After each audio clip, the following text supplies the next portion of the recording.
Magandang hapon mga kahuan. Sa paglubog ng araw, habang unti-unting dumidilim at pinapalamig ng dapit hapon ang ating kapaligiran, narito na naman ang weather ni Juan upang magbigay ng pinakahuling balita tungkol sa ating panahon. So sit back, relax at panoorin ang ating pinaka-latest na weather update.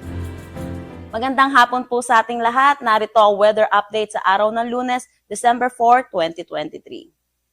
Wala naman tayong binabantayang low pressure area o anumang bagyo sa loob at labas ng ating Philippine Area of Responsibility. Pero itong easterlies ay nakakaapekto dito sa buong bansa natin. Dahil dito ay asahan natin na magiging maaliwalas ang ating panahon na may mga kalat-kalat na pag-ulan, pati na rin mga localized thunderstorm, lalo na sa hapon at sa gabi sa ating buong bansa. Dako tayo sa magiging panahon natin bukas dito sa Luzon. Buong Luzon pa rin ay makakaranas ng maaliwalas na panahon, dulot pa rin netong easterlies na may mga tsansa pa rin ng localized thunderstorm lalo na sa hapon at sa gabi.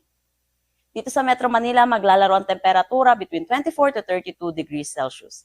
Para sa Lawag, 24 to 33, Tugigaraw, 24 to 31, Baguio, 17 to 26 degrees Celsius.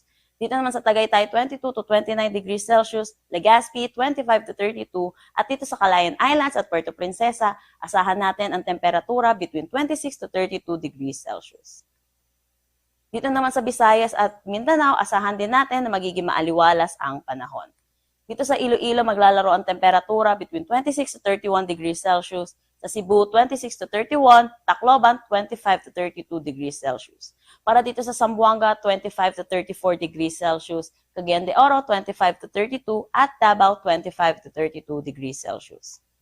Wala na tayong nakataas na anumang gale warning sa anumang seaboards ng ating bansa, pero makakaranas tayo ng moderate to rough na kondisyon ng karagatan dito sa eastern section ng ating bansa.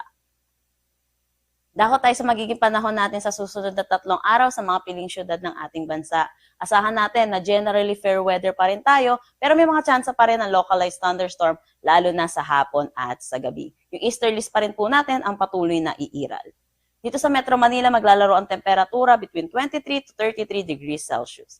Sa Baguio, 17 to 26, Legazpi, 24 to 32 degrees Celsius, Metro Cebu, 25 to 34, at Metro Davao, 24 to 33 degrees Celsius. Ang sunset mamaya ay 5:25 p.m. at ang sunrise bukas ay 6:07 a.m.